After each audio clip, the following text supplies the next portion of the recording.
Hello mga kauragon! Familiar po ba kayo sa ganitong salad? Ang tawag po nitong salad na to ay Vegetarian Spring Rolls Canny Salad.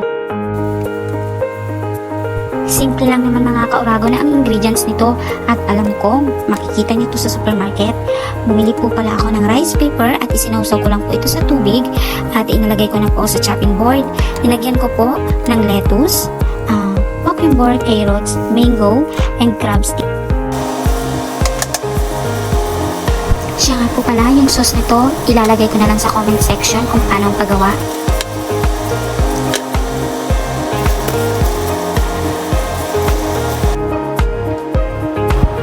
Pa-comment naman po ako kung saan nakaabot ang ating video. Paki-like and share naman po ako mga kauragon. At huwag rin pong kalimutang i-follow. Out nga po pala sa mga suki ko dyan sa Pinas. Kamusta po kayo?